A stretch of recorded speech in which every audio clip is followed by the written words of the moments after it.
Yankees Files podcast. We are back. I'm Will Harris. You're Steve Finley. Let's go. Yeah. Let's go. I was waiting for Steve Finley. Let's do it. And the rest of you are fans of the team that is running Carlos Rodon out to the bump in about 35 minutes, but not 35 minutes from when you're listening to this podcast. That team, of course, is the 12-17 American League run differential leading New York Yankees. Steve, there's probably more to get into on this podcast than we were hoping for, particularly relating to your boy, the presumptive MVP, Cody Bellinger. He's losing that status. But until we get into that, or before we get into that, rather, how are you doing? Yeah, doing all right. Naturally, we don't record on another Sunday where not just one but two victories occurred. Yeah. Would have been fun to have those vibes. One of these days we'll record when I'm not in a slightly salty mood. Overall, things are good though. I mean, I think last night's a little frustrating. Just the whole way it went down. Another game that it felt like the Yankees really should have won, and that is a good way to lose games ultimately. Yeah, it's better not to be completely outclassed, even if it's frustrating to watch. For sure. But as my father would often say, and there's a little part of me that exists, he would have preferred to lose 10-0 because that's like, well, then there's no, you don't feel that bad about it. You just got your butt kicked in, but that hasn't really happened. Dad on Pythagorean record? Do you think he would buy into that? I don't know. I'm not sure. Does he think good teams lose 10-0 a lot? No, it's just he's just emotional with that stuff. Okay. He would just mentally sleep better at night, not knowing they were like one swing away or one error away from winning the game. Yeah, I mean, we're one Cedric Mullins away. Cedric Mullins, a couple of stupid walks, a bad pitch choice, a Grisham ball that could have been caught. All kinds of things, and inexplicably striking out that many times to a guy with a absurdly low whiffing K rate coming into that game. Yeah, but also hitting like 270 in the game, which is weird. Yeah, like it's not like they didn't get hits. No, they just kept striking out. Honestly, with people on base, there was no productive outs occurring at all. There were obviously they missed the big hit, but then they also just missed sac fly opportunities multiple times. One extra base hit, right? Just the Wells double. Yeah, they hit a lot of balls on the screws that got caught. They did. That's Volpe true. had a couple balls that got hit really hard that were caught. Goldschmidt, obviously. So yeah, a frustrating one. You think Sugano is just a guy soft tossing righty who doesn't get Ks. That should they should destroy so well with the Yankees' quality of contact so far this year. You'd think, but he was throwing harder. It kind of one of those classic people whose game turns up when they play the Yankees, which is something I am tired of experiencing. But it does happen. So I run the risk of coming off as, I don't know, a variety of things with this take. Okay. But Sugano looks a lot like Tanaka. Okay. I thought about saying this. I thought about saying that because I thought the same thing. But there's a part of me that's like, I can't say that, right? That's not allowed. You can't say that. I felt that way until I saw discourse on Twitter of people talking about like someone walking into a room, seeing the TV and going like, oh, I thought Tanaka was in Japan. So I will say, once I saw him with his hat off, not as much like Tanaka. If you see him with his hat away, his hair, then it's a different person. But with the hat on, and there's just his pitching motion, his pitch selection, his choices, everything just is like Tanaka. There's a lot of Tanaka there. I feel vindicated morally that you have said this because I was feeling it. Yeah. No, this is not like when Michael Kay said Domingo Germán looks like Adam Jones. Yeah, that was a little tough. I just don't agree with that. No. I don't have a doppelganger for Domingo Germán. Anyway, weird week. It's been a weird week since we last talked about baseball. Devin Williams got worse and then got better Maybe. Carlos Rodon had another stellar start. Yep. The Guardians did what the Guardians do, and it was really frustrating. Man, that feels like already so long ago. It feels like ages ago. Yeah. And the Yankees swept a doubleheader. Yep. And Paul Goldschmidt barreled a ball. Yep. Or two. And yeah, it's just, I don't know, man. It's like, it's funny. Every week has been a roller coaster, except the 6-1 week. When they play the Royals. That was a good one. And even that had some weird stuff in the Rays series. Every week has been a roller coaster, and yet every time you look up and they're leading the AL East and they have the best run differential in the AL and they're within like a game of the best record in the American League. And this is kind of the Yankees Files difference, if you will. Like, if that keeps happening, what we have to say about the team from a big picture perspective isn't going to change much, because we know what the formula is.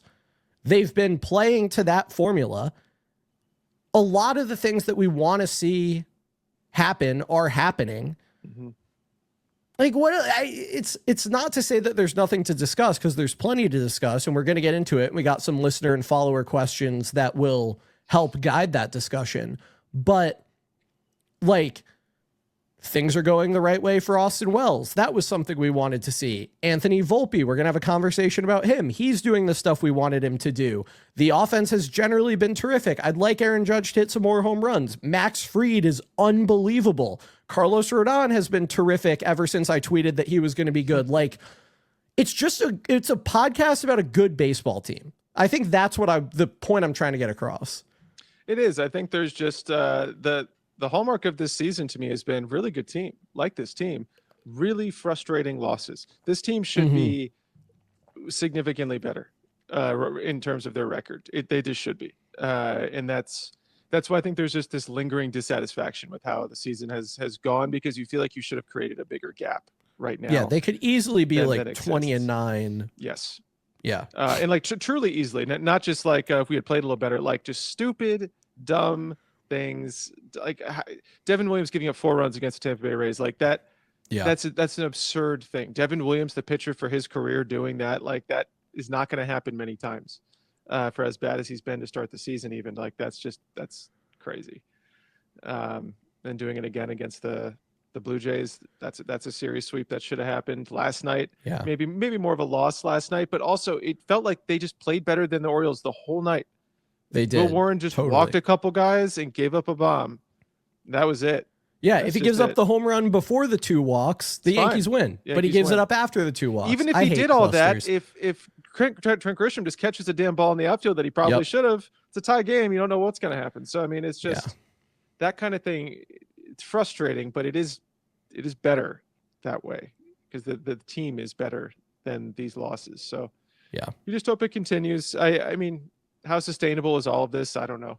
That's I think where part of me is like, I wish we had milked more wins from, like, Paul Goldschmidt having a 440 BABIP or whatever the heck he's running right now. Like, I wish we could have milked some more from that than we have. But yeah, I mean, if you had given me this scenario, start the season, this is where things would be on this date, you'd sign up for it. So absolutely. Yeah.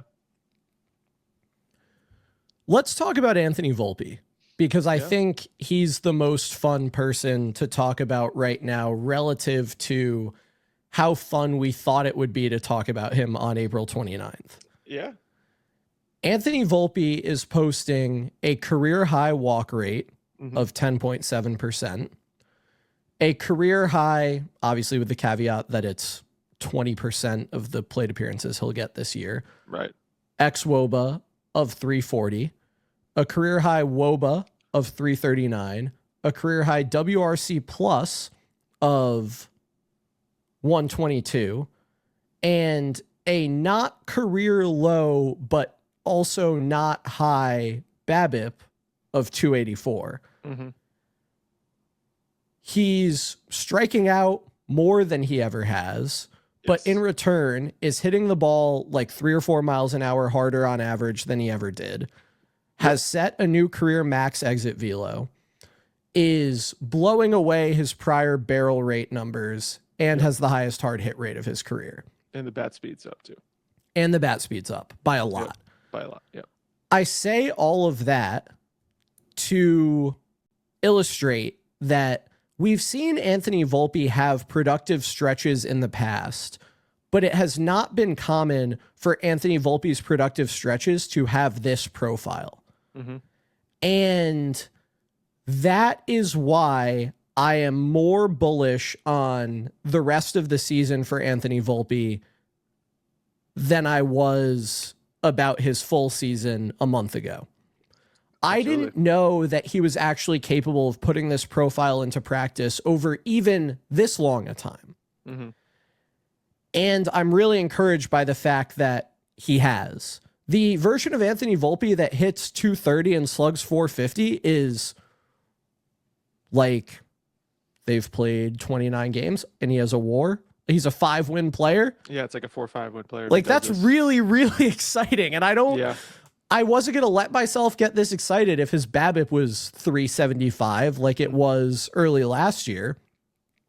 But like, what are the red flags to you? Are there any? How are you thinking about the way that his profile is right now and the kind of performance that that's enabled for him? Yeah, I mean, it's just sustainability. I mean, like we said, the whiffs are up big time, which is fine. I think where it's at right now, it's fine, but that can teeter, that can tilt to a point where then it's not fine. You have to make enough contact for all of this to work.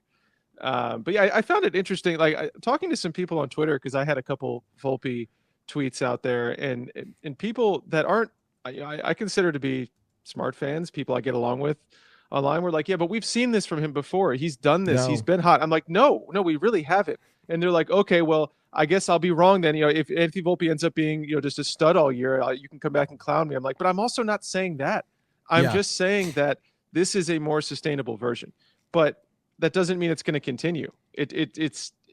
Things could tip in any number of directions. He's very unstable as an approach of a player right now.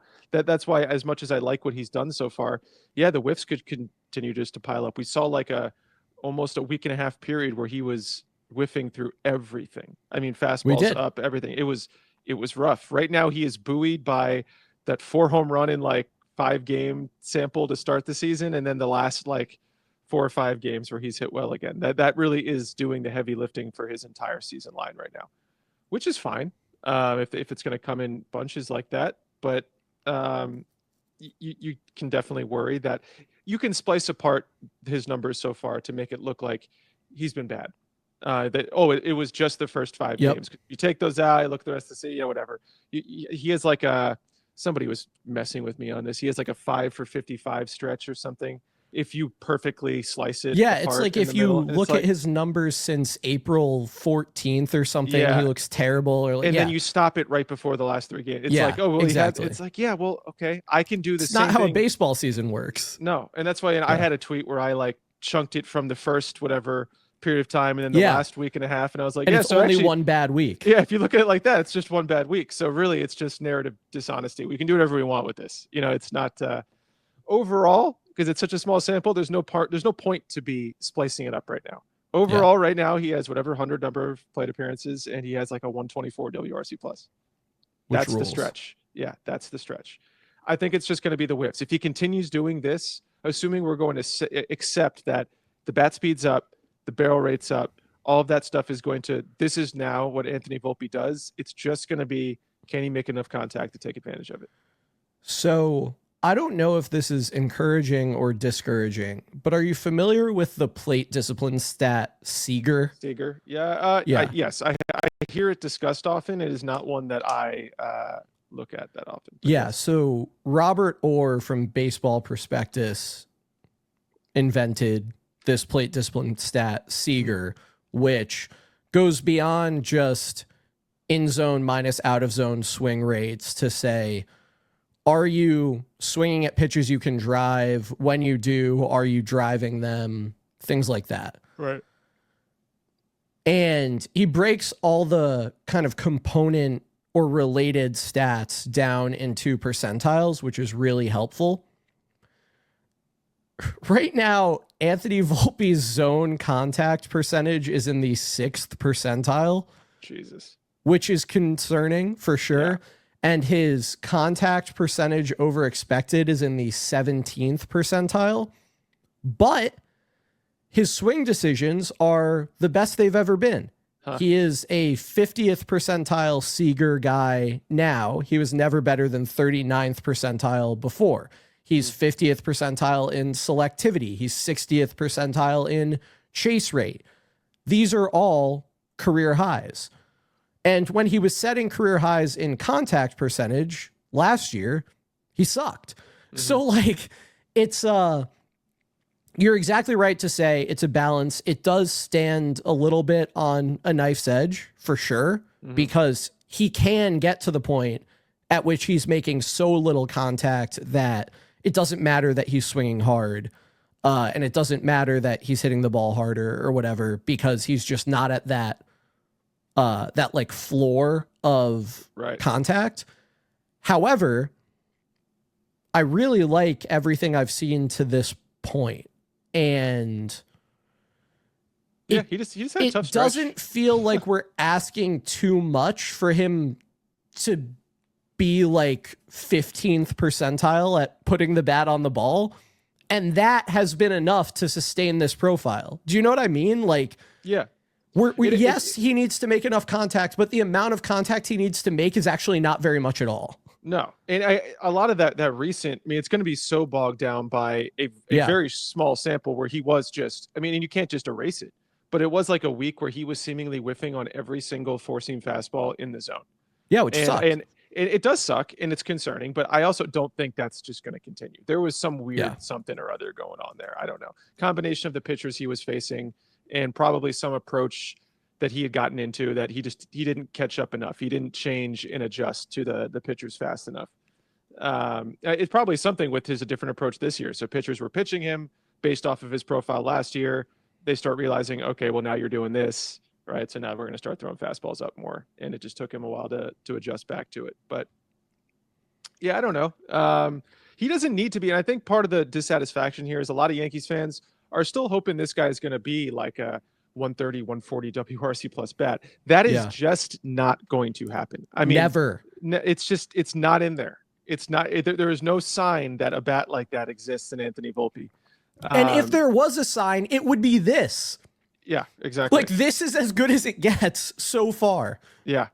And all we really want is like a 95 to a 105 WRC plus. Yeah, that's is gravy. Anything above 105 is absolutely gravy. Absolutely. He just needs to be around league average, do his defense thing. I think it's still, I don't know if it's just visually. I know he's running a little slower this year. I feel like his base running is not quite as elite as it once was. One of my friends once called Aaron Hicks the slowest fast guy ever, but I think that's absolutely Anthony Volpe. Anthony Volpe, yeah. Anthony Volpe is the slowest fast guy of all time. He was. I mean, was it last year or was it his rookie year? He had like an 80-something percentile sprint speed.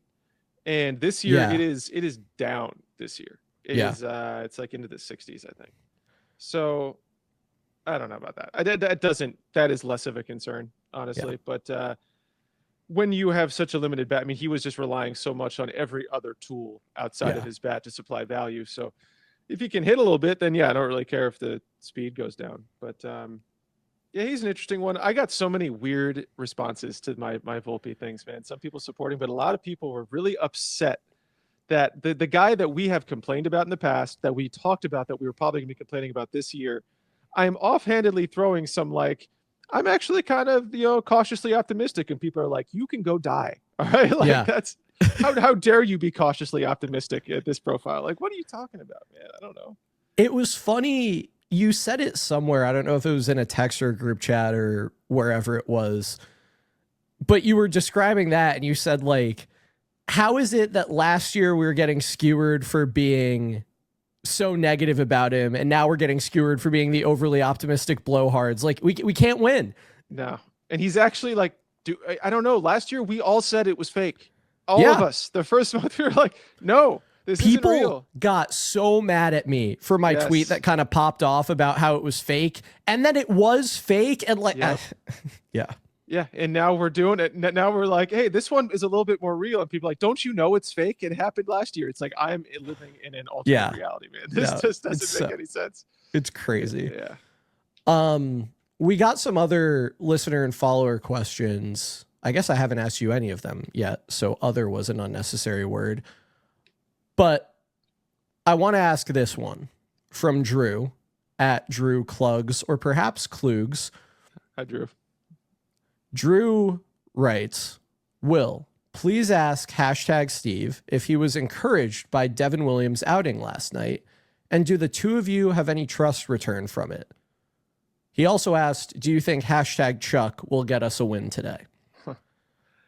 So first, I need to say that because these games are being played in Baltimore, or just they're against the Orioles, I live in Northern Virginia, so watching these games is an extra pain in the butt because I don't have. That's fair. So you're not a Masson direct-to-consumer guy? I saw they just launched that. So I use my parents' cable thing. I can use the Masson app, but it is the worst app of all time. The Masson app, I don't know what the heck the Gotham Sports app. I see complaints about it. The Masson app is literally it's not even worth using. I actually use a pirated version of the game over the Masson app that I have access to because it is unusable. It is unusable. So anyway, but I did watch at least a little bit of Devin Williams. Thought he looked fine. I don't know. I mean, he threw more strikes. If that's really all it is, then sure. His Stuff Plus models have looked good the whole time. The yeah, that's what I was going to say. The Stuff models would lead you to believe that it really only comes down to throwing strikes, or at least just not being behind in the count. I think that's a big part of it. I think it's inflated by the fact that his fastball velocity has been down, so he's getting a few more foul balls when he would otherwise maybe get a whiff. And because the control's worse, it's just all compounding into longer at bats, which gives him more chances to walk people and make a mistake and everything else. Mm-hmm. So I think it's a compounding effect thing, but the stuff is there. I mean, I wasn't as worried about him being down on velocity initially because I thought that the changeup will just play. That was kind of my opinion on it, was that the velocity is good. I hope it's there, but his changeup is so good that it really doesn't matter that much. But it seemingly matters a little bit. I thought he looked good enough. We got to see more, really. I mean, the same way that I said these early outings aren't enough to say he's bad. I don't know if this one outing is enough to say that he's totally good now, but I fully believe he will be fine. Not based on last night, just in general. Yeah. It just doesn't make any sense for him to be bad. 4 swings at 5 changeups, 2 whiffs. It's better. Take that.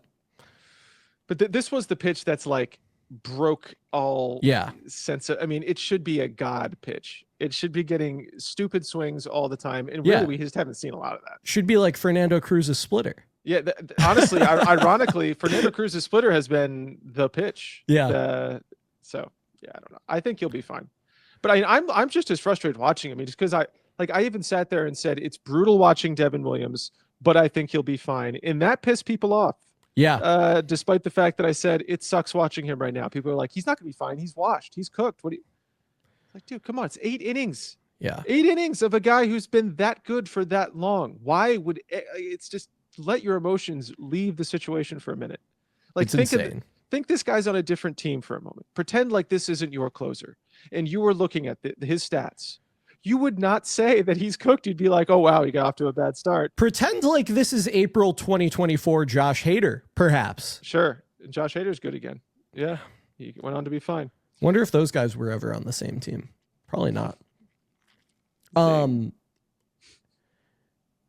Do you want to guess what Carlos Rodon's numbers in his last 19 starts, going back to his first start out of the All-Star break in 2024 are?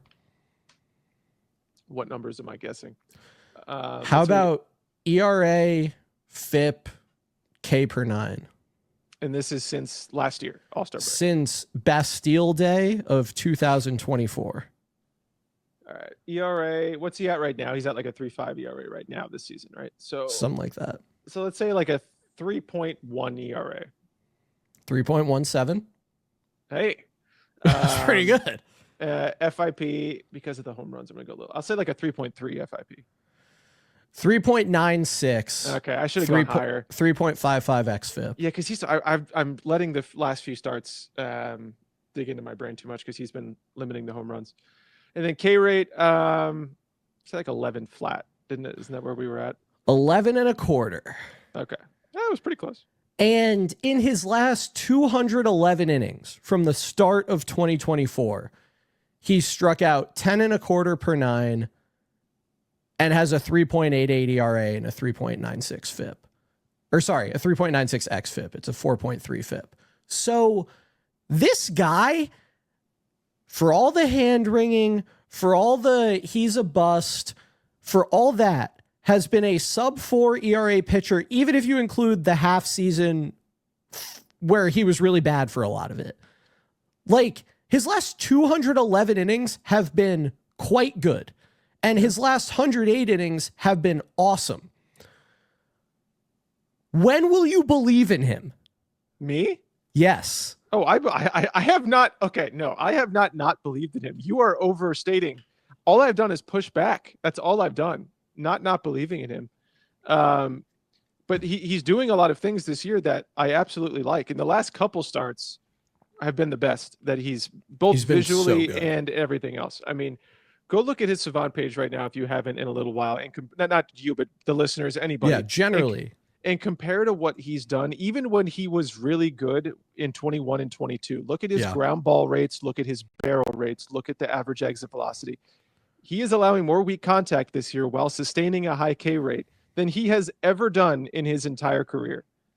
Like, legitimately, his expected ERA right now is under 3 because of that. Yeah. It's really just there's one glaring error in his year so far this year, beyond home runs, which I think at this point I can say we're a little fluky, honestly. The one glaring error is walks. He's just walking too many people, and he doesn't need to do that. But his reintroduction of his sinker, and I say reintroduction because if you go back, look at when he first came back, he threw sinkers, but did not the same sinker. Very different version of a sinker than what he's throwing right now. But that sinker is really, I think people talk about the changeup. It's a very good pitch, and him, mixing more with curveballs and sliders and everything. The sinker, one thing, he didn't even throw it in the spring, but in my mind, that has been the difference-making pitch for him this year. Has been his sinker. He's getting so much more weak contact, and it's elevating every other pitch he throws. It's exactly what you and Good for Rob were saying about the sinker just unlocking the nastiness of everything else that he does. Yeah. I do wonder, I mean, because the walks are there and everything, it's not as simple as just, we'll walk people less, throw more strikes. Well, that's going to invite more contact, right? That's how that works. So it will be interesting to see. I mean, maybe he's just a Blake Snell type now. I don't know. Maybe it's possible, and that's not necessarily a bad thing. But he's like, but it's a different thing again. What's his walk rate at right now per 9 anyway? Because I don't visualize the percentage as easily. It is. Are we under 5? 4.5 right now. 4.5. Okay, which is too many. That's too. It cannot go higher than that. But it is, as I said, it's like. It's under 4 in his last 108 innings, and it's 3.2 in the last since the beginning of 2024. Yeah, but as you like to tell me, he is a fundamentally different pitcher, even now, even from the start of this year to this point, than he was at the end of last year. He's doing things differently. What I said was he's a fundamentally different pitcher since the second half of last year, or since the second half of last year, he's been a fundamentally different pitcher than he was previously in his Yankees tenure. And over that span, he has a 3.75. But he's a fundamentally different pitcher now, and from so many different ways, from how he pitches and how he's going about things. This is a different pitcher than second half Carlos Rodon last year. That's your narrative, Steve. It's true. No, it is true. But I think, but look at his fastball. He does not throw this is the lowest four-seam fastball percentage in Carlos Rodon's career, at least in the last handfuls. I mean, it's crazy how many less he's throwing, and it's working so well. The 4 walks against the Rays were weird, but then he only walked 2 against Cleveland, which was nice. But I guess, I don't know. I think of the Rays as a relatively swing-happy team, too. We'll see. They platoon so many people. Yeah. They have so many switch hitters and everything. It feels like, this is an aside, but it feels like every team we're playing recently has some way full of switch hitters. Yeah, some way to make it so no matter what arm you're throwing out there, they're facing like 7 out of 9 of opposite hand. I was feeling that way when, who would it have been? One of the Clark Schmidt games. I was like, it was like the day before everyone was right-handed. And I was like, oh, this is going to be great for Clark Schmidt. And then he pitches and everyone's left-handed. Yeah, it's bizarre. How does this happen? It's really because we have two pitchers. Like I think Fried and Rodon, or I haven't not looking at the numbers, just purely vibes. They feel a little bit more platoon neutral, a little bit. I feel like they're good at getting both hands out, especially this version of Rodon, change up and everything. But with Warren and Schmidt, they are so much better at getting right-handed hitters. Yeah. It's not even close. So it is frustrating with those two. They're very similar, man. Warren and Schmidt are very similar pitchers. When I watch them pitch, I feel the same feelings. Where their stuff is good, but getting lefties out sucks. Yeah. That's true. From Anash at Anash_maps24, non-Yankees question. Rank the Mariners rotation. Oh. And I don't know if he means I'm not as up to date. Rank the guys in the Mariners rotation, or if he means rank the Mariners rotation versus the rest of baseball. I'm assuming he would mean rank the people. I think he means rank the guys in the rotation. And I think for the sake of simplicity, we should treat their rotation as being Wu, Castillo, Miller, Gilbert, and Kirby, not Isn't somebody Emerson. hurt? I thought somebody got hurt. Gilbert and Kirby are both hurt. Okay, that's Gilbert got hurt very recently. Kirby got hurt less recently. I would need to look at what they've done so far this year specifically, because it changes so much right now early on. I don't hold on. I think it's you start. I need to go look. Miller is my fifth, and it's not because Miller's bad. It's because everyone else is really good. So Kirby hasn't pitched this year. Kirby has not pitched this year. He was like I love George Kirby. I think it's Gilbert, Wu, Kirby, Wu, Castillo, Miller. Castillo has trended down a bit, pretty big actually. Yeah, Wu is really good. I like Brian Wu. Me too. Gilbert's by far number one. Gilbert's awesome. God, he's which is crazy that there's a guy who's by far number one and George Kirby is on the team. Yeah.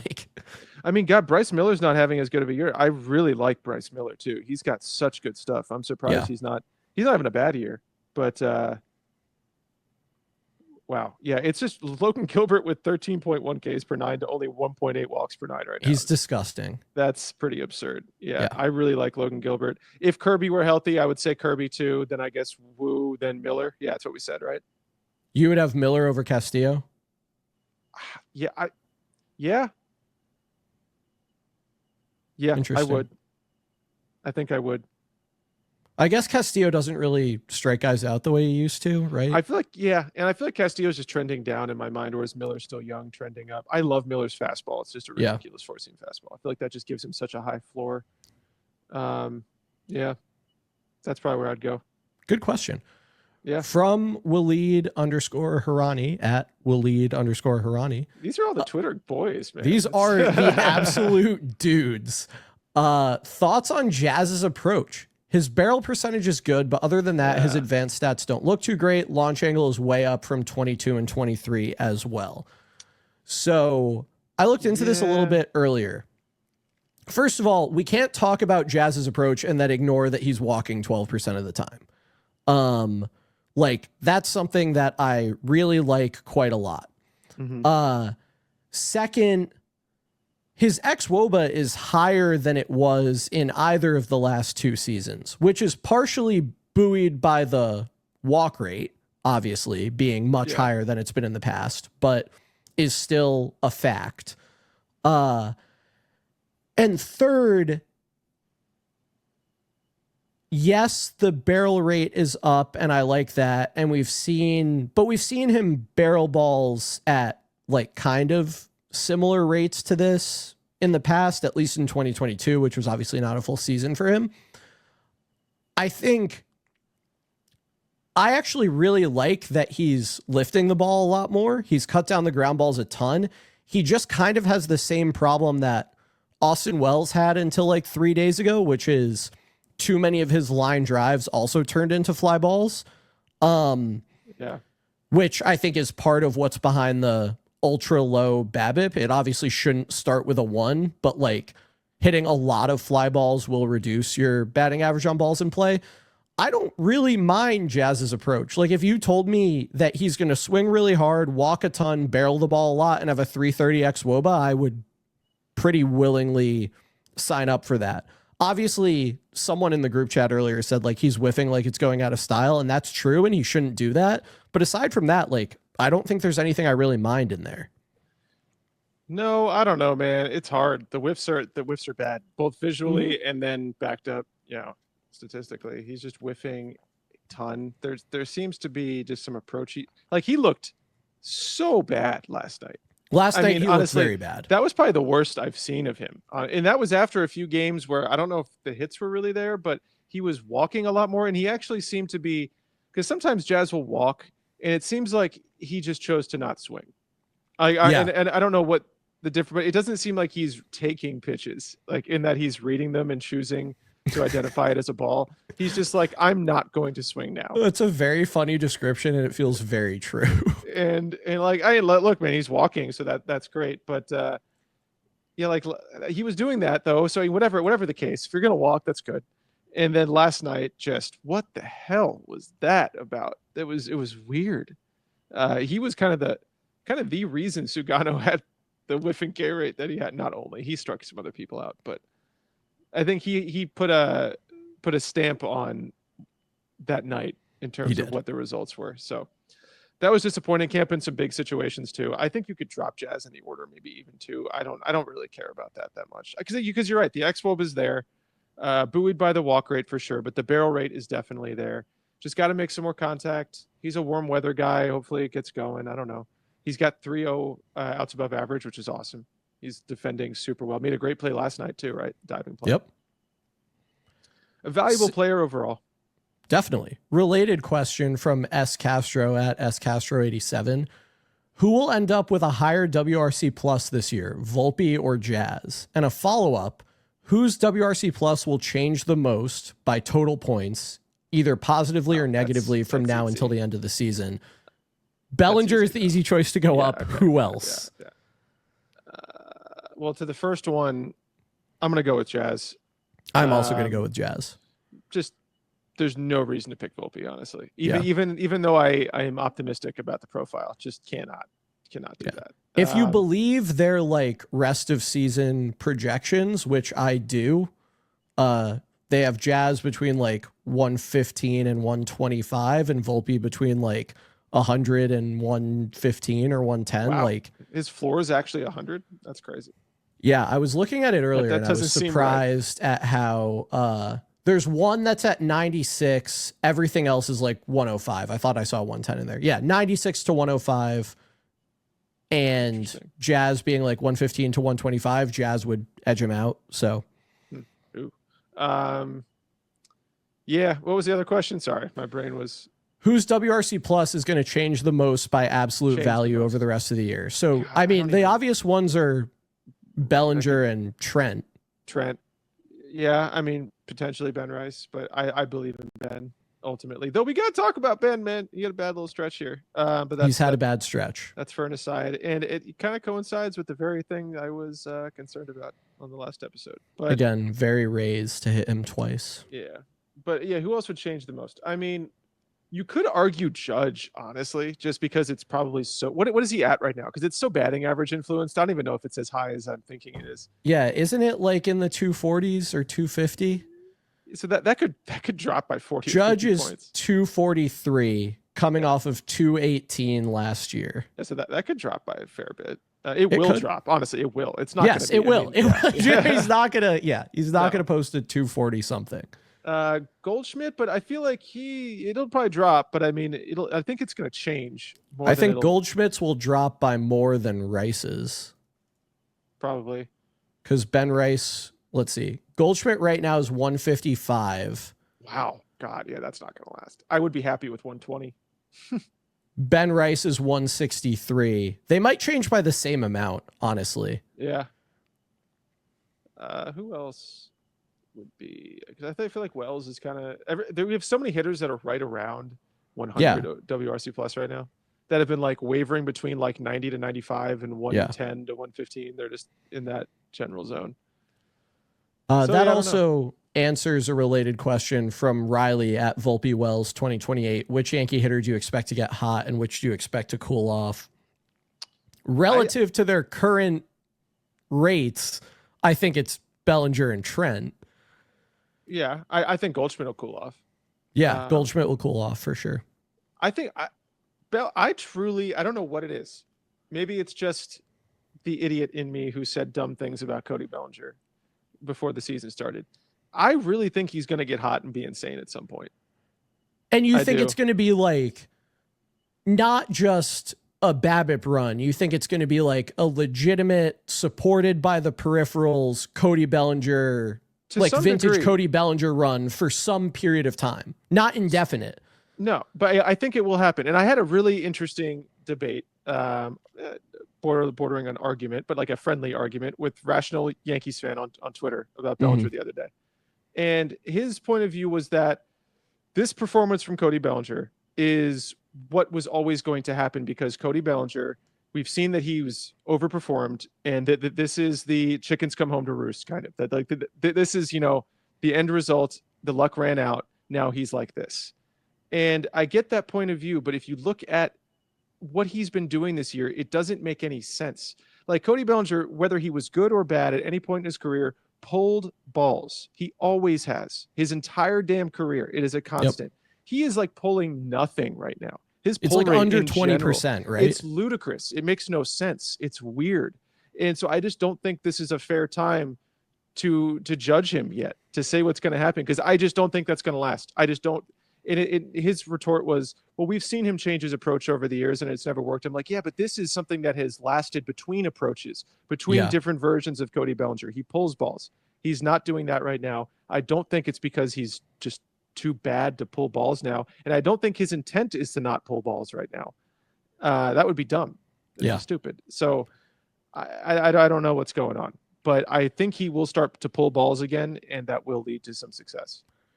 So he's been the subject of some significant hand-wringing today because he's in the lineup and Jason Dominguez isn't against Kyle Gibson. What do we do about that? Like, Cody Bellinger almost has to play. Did you see Trent homered, apparently? Oh, I'm like a pitch late. So I don't have the feed. I just saw game day, but Trent lead off home run. That's so he keeps doing that. It's unbelievable. Oh man, that was cranked. Really? My phone's almost dead too. I can't even try to pull it up if I wanted. Holy cow. Yeah, that was like onto Utah Street. Wow. That's so cool, man. I love Trent so much. Trent Grisham is awesome. And I feel so vindicated. Alexa, play Vindicated by Dashboard Confessional. Yeah, sorry, that rules. What were you saying? 412. Let's go, Trent. Nice. I was saying there's been a lot of hand-wringing today about... Yes, Jason and Cody. So Bellinger almost has to play so he opts out. Exactly. But like, Jason Dominguez has been awesome. So against righties, yes, yeah. Yes. And there's a righty pitching today. So soft like I don't know how you manage that. I question why today was the day for it, considering there's a lefty on the mound tomorrow. I'll be a little annoyed if back to back. Judge? Yep. Oh man. Oh, this is Kyle Gibson, isn't it? This feels it's Kyle Gibson. This feels mean. He's gonna pitch this year. I believe what I've said about Kyle Gibson and others in the past is once a twin, always a twin. Wow, dude. I mean, the Orioles pitching staff they're starting Kyle Gibson right now. This issue is existential. That.